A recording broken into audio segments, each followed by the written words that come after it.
Madame, monsieur, bonsoir et bienvenue. Jacques Aristide avec vous, ravi de vous retrouver dans Le Monde aujourd'hui, en direct de Washington. Les titres que nous allons développer ce soir. Le nouveau gouvernement de transition au Burkina Faso dit vouloir soulager les souffrances de la population éprouvée par la violence djihadiste. À la sortie de la première réunion du cabinet aujourd'hui, le Premier ministre Albert Ouedraogo indique que le pays doit reconquérir les territoires dominés par les groupes armés. Réaction de la capitale burkinabé en début de journal. Au Mali, des casques bleus de la MINUSMA et des soldats maliens ont été tués ce matin dans deux incidents distincts. L'ONU dit condamner vigoureusement ces attaques et appelle Bamako à ne ménager aucun effort pour identifier leurs auteurs.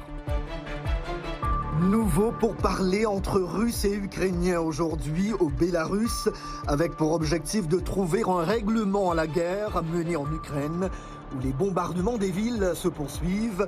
L'Europe dit s'attendre à recevoir jusqu'à 5 millions d'exilés. Du basket à venir dans la seconde partie du journal et le grand bal est ouvert. Coup d'envoi ce week-end à Dakar de la Basketball Africa League. Des étapes également prévues au Caire et à Kigali. Tout ce qu'il faut savoir tout à l'heure avec Yacouba Ouedraogo dans le journal de la balle. Première réunion aujourd'hui du nouveau gouvernement de transition au Burkina Faso. La nouvelle équipe s'engage à travailler avec abnégation, dit-elle, pour soulager les souffrances des populations éprouvées par les attaques djihadistes qui frappent le pays depuis 7 ans. De Ouagadougou, le reportage de notre correspondant Lamine Traoré. Des surprises. L'ancien ministre de la Défense de Roch Kaboré, le général Aimé Barthélemy Semporé, a été reconduit. Yero Boli, emblématique ministre de Blaise Compaoré, est aussi dans ce gouvernement comme ministre de la Réconciliation nationale. Le célèbre syndicaliste Bassolma Bazié, lui, va s'occuper du ministère du Travail. Le département de l'Éducation nationale sera dirigé par l'analyste politique Lionel Bilgo, pour ne citer que ceux-là. La nouvelle équipe est consciente du travail qui l'attend. Les seuls critères qui ont prévalu au choix de ces personnalités ont été la compétence, la probité morale et l'engagement total à servir le pays. Ces priorités, vous les connaissez déjà, à savoir la lutte contre le terrorisme, la restauration du territoire national, la réponse à la crise humanitaire, la refondation de l'État, l'amélioration de la gouvernance, la réconciliation nationale et la cohésion sociale, la prise en charge et la réinstallation des déplacés internes dans leurs localités respectives. À Ouagadougou, les attentes des populations sont claires. Nous, en tant que la jeunesse burkinabé, les jeunes étudiants, nous voulons la paix dans ce pays.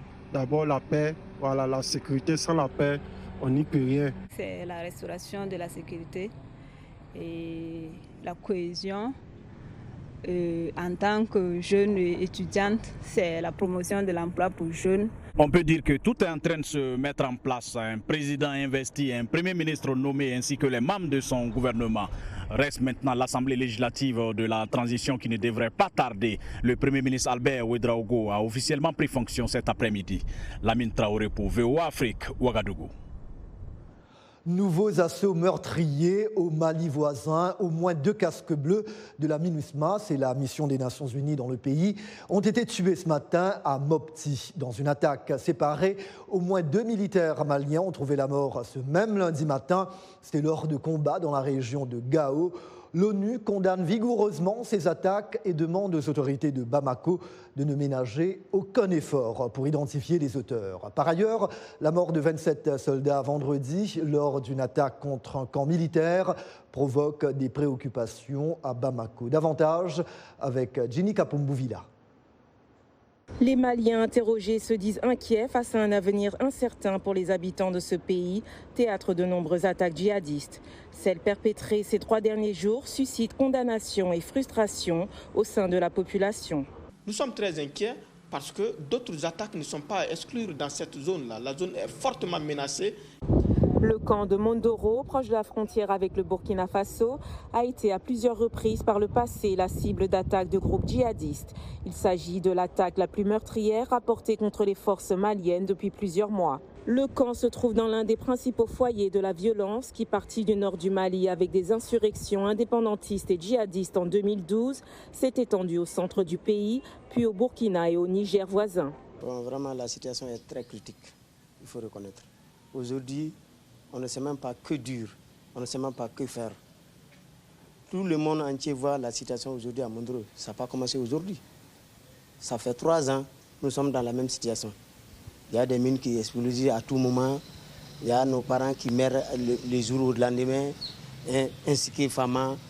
Vraiment, ça ne va pas, il faut reconnaître. D'autres attaques sont à craindre dans ces zones hautement menacées, car selon les habitants, l'ennemi est en perdition et sans relâche.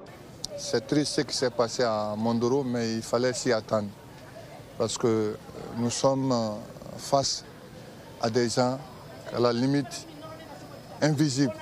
Nous sommes face à des gens appelés terroristes qui sont là et qui sont en perdition, donc prêts à tout pour se défendre. Cette attaque survient en pleine reconfiguration militaire. La France et ses alliés européens au sein du regroupement des forces spéciales Takuba viennent d'annoncer leur retrait militaire du Mali. Les meurtrières attaques djihadistes se sont intensifiées dans l'ouest du Niger, dans la région dite des Trois Frontières. Au camp de déplacés de Tadresse, les habitants qui ont fui leur village en laissant tout derrière eux tentent aujourd'hui de reconstruire leur vie avec l'aide de la Croix-Rouge, comme nous allons le voir avec Thierry Kaoré. C'est dans la région de Tillabéri, dans le sud-ouest du Niger, que Fourera Amadou a trouvé refuge avec ses 6 enfants. Elle a fui les combats des djihadistes liés à Al-Qaïda et au groupe État islamique qui ont multiplié les attaques dans la région depuis 2017. J'ai quitté Tingara pour venir ici à Tadresse. C'est l'insécurité qui nous a fait quitter notre village. Je me souviens du jour où les bandits sont venus et ont tué l'un des nôtres, puis sont partis en emmenant une personne. Par la suite, ils nous ont sommés de quitter le village. Tout le monde, les enfants, les vieillards et nous les femmes, nous avons tous marché jusqu'ici. Amadou, un autre réfugié, a lui aussi fui le village de Tingara en laissant tout derrière lui. Il raconte la terreur sémée par des groupes armés à moto. Amadou bénéficie ici de l'aide du CICR, le Comité international de la Croix-Rouge, qui fournit aux déplacés des chèvres et des charrettes pour leur permettre de subvenir à leurs besoins. Je ne peux même pas vous dire à quel point je suis ravi. Je veux juste les remercier pour tout ce soutien qui a vraiment changé ma vie. Avant, quand je n'avais pas de charrette, je souffrais vraiment. J'avais tout le temps mal aux pieds. Le président du CICR s'est rendu dans la région de Tillabéri, l'une des zones d'intervention prioritaire de l'organisation humanitaire où les populations locales sont particulièrement vulnérables. Il n'y a pas seulement la conflictualité qui déplace les gens et qui pose problème pour ces communautés, mais l'impact climatique aussi, ça ressort de tous les entretiens qu'on peut avoir dans un camp de déplacés comme celui-là. La violence djihadiste a déjà poussé nombre de paysans nigériens à abandonner leurs terres. Selon l'ONU, le Niger pourrait compter cet été plus de 3,5 millions de personnes en situation de crise alimentaire. Je suis Gilbert Tamba à Abuja pour VOA Afrique. Et maintenant, le point sur la guerre menée par la Russie en Ukraine. Au 12e jour de leur invasion, les forces russes poursuivent leur siège de Mariupol, le grand port ukrainien. Les lignes de front ont peu évolué au cours des dernières 24 heures. Kiev, la capitale, demeure sous contrôle ukrainien, tout comme Kharkiv, malgré d'intenses bombardements russes. L'ONU dit avoir comptabilisé vendredi dernier au moins 364 civils tués en Ukraine, dont 25 enfants, un bilan potentiellement largement sous-évalué. Quelques 1,7 million de personnes ont déjà fui le pays. L'Europe peut s'attendre à recevoir 5 millions d'exilés si l'invasion de l'Ukraine par la Russie et les bombardements des villes se poursuivent, selon le chef de la diplomatie européenne, Josep Borrell. Pendant ce temps, la 3e session de négociations russo-ukrainiennes a lieu ce lundi au Bélarus avec pour objectif de trouver un règlement au conflit. Les sanctions, quant à elles, continuent à pleuvoir, mais jusqu'à présent, leur multiplication n'a pas dissuadé la Russie de poursuivre son agression militaire contre l'Ukraine, au moment où Kiev et Moscou s'accusent mutuellement de violer un cessez-le-feu instauré afin de permettre l'évacuation de civils. Le point avec Arash Rabassadi, le récit est de Nathalie Barge. Les efforts d'évacuation dans la ville portuaire ukrainienne de Mariupol sont bloqués pour une 2e journée consécutive en raison des bombardements, malgré l'annonce d'un cessez-le-feu par le ministère russe de la Défense. Le président ukrainien Volodymyr Zelensky a lancé un appel pour l'établissement d'une zone d'exclusion aérienne au-dessus de l'Ukraine, un appel que les puissances occidentales rejettent.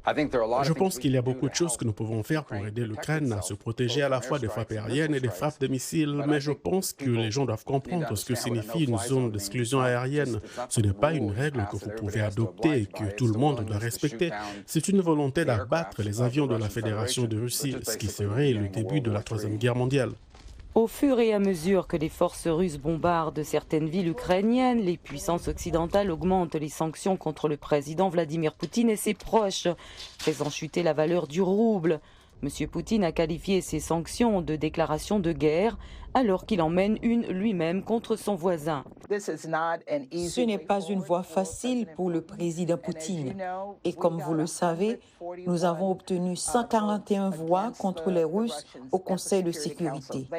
Ils sont isolés au Conseil de sécurité et ils sont isolés dans le monde entier. Le ministère russe de la Défense a publié des images prétendant montrer une frappe de drone sur des positions militaires ukrainiennes, tandis que des chars russes traversent des zones boisées. Le maire de Kiev, Vitaly Klitschko, a estimé sur la chaîne américaine ABC que le combat est plus grand que l'Ukraine. Nous ne voulons pas revenir en URSS. Nous voyons notre avenir comme un pays européen démocratique et moderne. Et nous attendons le soutien de tout le monde, car nous ne luttons pas seulement pour l'Ukraine. Nous nous battons pour des valeurs, pour le monde moderne. Nous devons complètement arrêter Poutine.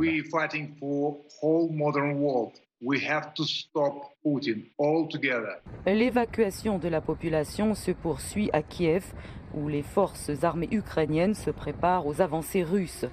Une vidéo de l'armée ukrainienne prétend montrer un hélicoptère de combat russe abattu, le dernier d'un effort de résistance considéré comme féroce.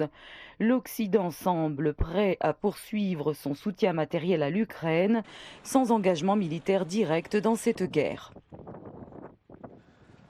Dans l'actualité également, le chef de l'État français, Emmanuel Macron, affrontera 11 candidats lors de l'élection présidentielle du 10 avril, dans un contexte chahuté par la guerre en Ukraine. Une situation qui renforce sa position de favori, d'après des observateurs. À 44 ans, Emmanuel Macron brigue son second mandat. Il a reçu aujourd'hui des élus locaux et soutient à son siège de campagne à Paris. À 34 jours du premier tour du scrutin, les sondages le donnent largement en tête au premier tour et gagnant au second, prévu le 24 avril. Parmi ses rivaux figurent le leader de la gauche radicale, Jean-Luc Mélenchon, Valérie Pécresse de la droite, présidente de la région Île-de-France, et deux candidats de l'extrême droite, Marine Le Pen et Éric Zemmour. S'il vous plaît, n'allez nulle part ailleurs. Le Monde aujourd'hui revient dans une petite minute. Merci.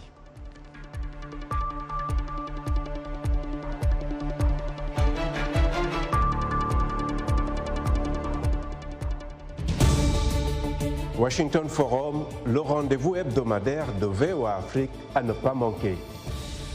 Chaque semaine, nous sommes ensemble pour 30 minutes pour décortiquer les grands sujets qui font l'actualité.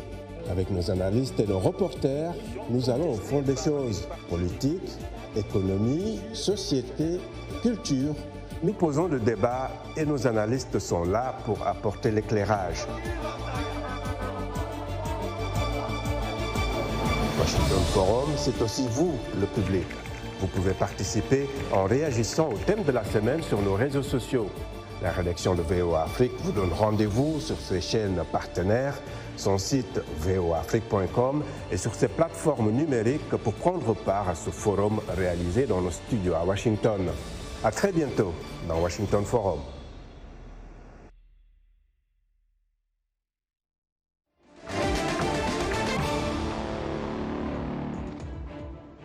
Eh bien, merci d'être toujours avec nous dans Le Monde aujourd'hui, un programme de VOA Afrique.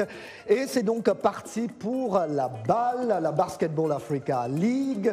La deuxième saison a démarré ce week-end à Dakar, au Sénégal. Tous les détails avec Yacouba Ouedraogo qui nous rejoint en direct dans ce studio. Bonsoir Yacouba. Bonsoir Jacques et bonsoir à tous. Effectivement, la succession du Zamalek d'Égypte, vainqueur l'an dernier à Kigali au Rwanda, est ouverte. 12 clubs de 12 pays différents repartis en deux zones. La conférence Sahara et celle Nil sont en lice. Pour cette première phase, c'est la conférence Sahara qui dispute ses matchs du 5 au 15 mars à la Dakar Arena. La formation haute Dakar Université Club a commencé par une défaite samedi face aux Guinéens du Seydou Legacy Athletic Club, vainqueur 85-70. Nous vous proposons de vivre ou de revivre les temps forts de ce match d'ouverture. Chris Ogbepa réussit un dunk à 2 points pour maintenir le slack proche du Duc au début du premier quart-temps. Sur ce raté de Mbaye, Diop capte ce rebond et retrouve Adi Mahali sur une longue passe. Ce dernier effectue quelques dribbles avant de cibler le cerceau pour 3 points. Ali renvoie l'ascenseur à Diop sur cette belle passe intérieure. Une belle action parachevée par un dunk à 2 points. Puis ce fut le tour de Josh Nziko du Slack de servir Denis Miller Jr. pour 2 points, les gardant proches du Duc en seconde période. L'intenable Marcus Crawford se met aussi en évidence et trouve Ogbepa pour ce lay-up. Ogbepa, une fois de plus, est sur la brèche, mais cette fois-ci mis en évidence par Izikor. Le Slack passe alors devant le Duc 51-50 pour la première fois au troisième quart-temps. Miller Jr. met en orbite Marcus Crawford pour un autre tir à 3 points alors que le Slack commençait à s'éloigner vers la fin du troisième quart-temps. Marcus Crawford, qui a terminé meilleur scoreur avec 30 points, réussit encore un autre shoot à 3 points sur une passe de Miller Jr. pour sceller la victoire du Slack lors de ce match d'ouverture de la conférence Sahara. Les premières sorties de cette conférence Sahara se sont poursuivies hier dimanche. Les Tunisiens de l'US Monastir, finalistes lors de la première édition, ont bien démarré par une victoire 77-71 face aux Mozambicains de Ferroviário da Beira qui découvrent la compétition. Entrée en matière également réussie pour les novices rwandais du Rwanda Energy Group REG qui ont battu les Marocains de l'AS Salé 91-87. Revoyons les temps forts de ces deux rencontres d'hier. Le Rwandais Dieudonné Ndayisa Ba Ndizeye inscrit un panier au milieu du premier quart-temps pour ne pas se laisser distancer par le club marocain. Sur ce jeu à 3, Abdelmajid El Madini de l'AS Salé est au début de l'action. Zakaria El Masbahi au relais pour permettre à Terrell Defon Stoglin de scorer et de conserver l'avance marocaine. En retard de 7 points à mi-chemin du troisième quart-temps, le Rwandais Adonis Filler réussit un shoot à 3 points. Le retard rwandais est refait au quatrième quart-temps et Reg compte même 2 points d'avance quand Filler trouve Anthony Rashad Walker pour un dunk à une main. Inspiré Filler l'est encore sur cette passe faite à Eli Kadji qui rate son tir à 3 points, mais Cleveland Joseph Thomas Jr. est au rebond. À 7 minutes de la fin du match, Filler retrouve cette fois-ci Walker pour un autre dunk qui accroît l'avance du Reg. Mené de 3 points à 4 minutes de la fin, Khalid Boukishou de l'AS Salé perd le contrôle du ballon. Le Rwandais Walker en profite pour lancer Cleveland Joseph Thomas Jr. qui inscrit 2 points. Terrell Defon Stoglin de l'AS Salé marque ce panier à 2 points alors qu'il ne restait qu'1 minute et demie à jouer et 3 unités à remonter. Mais Reg s'impose au finish. Majok a vite fait ce contre face à Ubisi de Beira et passé le ballon à Dixon qui a traversé le terrain pour inscrire ses points. Cette perte de balle de Monastir s'est transformée en une passe de Normandie pour Wana pour un panier qui permet à Beira d'avoir 3 points d'avance au deuxième quart-temps. Slimane profite de ce jeu inabouti pour traverser le terrain pour un lay-up tranquille. Nice, very nice. A very slick maneuver there.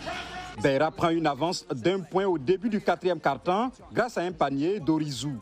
Monastir répond avec ses touches débouchant sur un panier de Layani. En avance de 2 points à 4 minutes de la fin, Dixon lance Majok pour un dunk à 2 mains. Majok récidive avec un autre lay-up pour prolonger l'avance de Monastir. Beira répond tout de suite avec un tir en suspension d'Onwasso pour réduire l'écart à moins de 7 points avec moins d'1 minute à jouer. Diabaté remet Majok en orbite pour un autre dunk qui scelle le match en faveur de Monastir, qui enregistre sa première victoire, 77-71. Majok de Monastir a terminé meilleur scoreur avec 19 points, alors que Kennedy et Williams Perry ont marqué 17 points chacun pour le Ferroviaro de Beira. La saison 2 de cette Basketball Africa League initiée par la NBA en partenariat avec la FIBA est donc à marge, de quoi réjouir le président de la balle, Amadou Galofal. Le feedback que nous avons reçu de partout, des gens qui ont vu ces retransmissions dans plusieurs pays à travers le monde, qui ont donné leur feedback. Alors c'était un bon début. Nous nous réjouissons de cette entrée en scène, mais évidemment nous gardons les pieds sur terre. Nous savons qu'il y a énormément de travail à faire. Tout le monde peut-être n'était pas... on ne s'attendait pas à venir au premier jour et puis vraiment faire tout parfait. Nous étions loin de là et nous en sommes conscients et nous allons être meilleurs à la prochaine fois. C'était l'objectif pour aujourd'hui. Je vois du très beau basketball, de très haut niveau, des joueurs qui sont en train d'étaler leur talent et c'est l'objectif. Voilà, il n'y a pas eu de match aujourd'hui. Les équipes effectuent leur deuxième sortie demain. Les deux perdants des premiers matchs, les Sénégalais de Duc et les Mozambicains de Ferroviaro da Beira, s'affrontent dans une opération relance. Voilà, c'est tout pour cette rubrique sportive. Merci à vous de l'avoir suivi. On se dit à très bientôt. Merci bien Yacouba, à très bientôt pour la balle, la grande fête du basket qui se poursuit donc sur le continent africain. Tout à fait autre chose maintenant, en République démocratique du Congo, comme dans de nombreux pays africains, l'égalité des sexes demeure un sujet très débattu. La question est revenue sur le tapis durant le week-end écoulé à Goma, où a eu lieu la 3e édition du Hadissi Urban Festival. L'événement culturel a pour but de sensibiliser les Congolais sur l'égalité des sexes. Sur place, le reportage de notre correspondant Zanem Netizaidi. Hadissi Urban Festival est une plateforme qui réunit depuis 2020 des artistes nationaux et internationaux engagés dans la consolidation de la paix et la promotion des droits de l'homme dans le monde. Cette année, les organisateurs ont opté pour le thème « Rêve elle » afin de mettre en avant la place des femmes, notamment les artistes et les danseuses urbaines, et d'élever leurs capacités artistiques dans les domaines de l'art contemporain. Nous avons décidé pour cette 3e édition de placer la femme au centre des activités, puisque nous sommes non seulement au mois de mars, mais la lutte pour les droits de la femme ne doit pas seulement se faire au mois de mars. La lutte, elle est toujours continuelle et nous avons préféré mettre la femme au centre de notre festival, puisque la femme aussi est artiste, la femme est aussi un pilier dans notre société et elle a aussi un apport à apporter pour tout le pays. Nous ne sommes pas en guerre, mais nous sommes appelés à collaborer entre hommes et femmes. La femme, elle peut aussi faire tout comme l'homme est capable de faire. La particularité de ce festival est que les spectacles de danse, souvent mêlés de slam et de théâtre, se déroulent sur les trottoirs, les allées et les avenues. L'objectif est de faire passer le message à un large public. Mes prestations sont une thérapie à tous mes téléspectateurs parce que c'est un message de sensibilisation, c'est un message puisé dans la profondeur de moi-même. C'est qu'à chaque fois que je lance un message, c'est que j'ai déjà constaté un problème que j'aimerais j'aimerais changer ou bien revendiquer sans violence, mais seulement avec mes mots. Et quand je parle, c'est que je suis en train de soigner. Parmi les spectateurs, d'aucuns ont promis de suivre les combats pour l'égalité des sexes. Ça m'a fait plaisir lorsqu'on a chanté concernant la paix. Vraiment, ça m'a fait plaisir. Lorsqu'il y a un homme, il faut qu'il y ait aussi une femme. S'il y a la contribution d'un homme, et aussi il peut nécessiter la contribution d'une femme. C'est pourquoi je suis très heureux parce qu'on a déjà sensibilisé concernant ça et c'est bon, vraiment, chez moi, c'est bon. Durant ce festival, les organisateurs ont également mis en place des conférences-débats sur plusieurs thèmes abordant les discriminations et les violences morales ou physiques exercées sur les femmes. Zanem Netizaïdi pour VOA Afrique, Goma. Et pour clore ce journal, dans son salon en Angleterre, Mia Hanson s'est attaquée il y a près de 6 ans à un projet d'envergure, reproduire en taille réelle la tapisserie de Bayeux, immense fresque relatant la conquête de l'Angleterre par Guillaume le Conquérant. Je n'avais rien à faire, je m'ennuyais, j'avais besoin d'un projet qui ne se termine pas rapidement, explique cette Suédoise de 47 ans, installée au Royaume-Uni depuis une vingtaine d'années. Passionnée de broderie, cette ancienne enseignante décide en 2016 de se lancer dans une reproduction de la plus célèbre d'entre elles, la tapisserie de Bayeux, chef-d'œuvre quasi millénaire de près de 70 mètres de long, symbole des relations longtemps belliqueuses entre l'Angleterre et le continent. 5 ans et demi plus tard, et à raison de 3 à 4 heures de broderie par jour, Mia Hanson a atteint en janvier dernier la moitié de la tapisserie qu'elle conserve en rouleau, faute d'avoir la place de l'étendre. Elle en connaît désormais les moindres détails, jusqu'aux erreurs faites par les couturières de l'époque. La tapisserie du XIe siècle, classée mémoire du monde de l'UNESCO, probablement conçue à Canterbury, est conservée dans un musée de la ville normande de Bayeux, dans le nord-ouest de la France. Paris et Londres ont évoqué un possible prêt au Royaume-Uni, mais elle n'est pas transportable avant une restauration en profondeur à partir de l'automne 2024 et pendant 18 mois minimum. Là, par exemple, il y a 4 têtes de soldats, mais il n'y a que 4 jambes. Ça ne va pas, pointe-t-elle. Quand on regarde l'original, on ne s'en rend pas compte, dit-elle. Elle reproduit quand même ces bizarreries, comme elle les appelle. Qui suis-je pour changer ce qui a été fait au départ? Mia Hanson n'est pas très intéressée par l'histoire de la tapisserie, mais elle apprend en brodant et est désormais intarissable sur les péripéties des 626 personnages représentés sur la fresque. Et voilà, point final à ce journal. Un grand merci à vous d'avoir été des nôtres ce soir. Rendez-vous dès demain, même heure, même endroit. C'était Jacques Aristide à Washington. Toute l'équipe se joint à moi pour vous souhaiter une très belle soirée. Prenez bien soin de vous. À demain. Merci.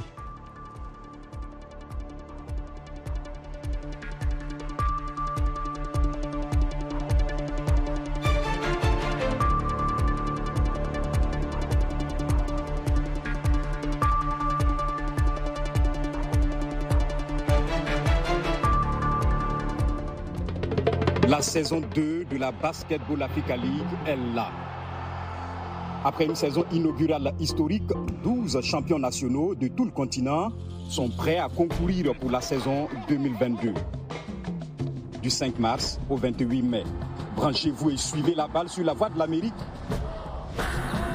54 pays, 12 équipes, un continent, mais un seul champion. À vous de jouer. La saison 2 de la Basketball Africa League est là. Après une saison inaugurale historique, 12 champions nationaux de tout le continent sont prêts à concourir pour la saison 2022. Du 5 mars au 28 mai, branchez-vous et suivez la balle sur la voie de l'Amérique. 54 pays, 12 équipes, un continent, mais un seul champion.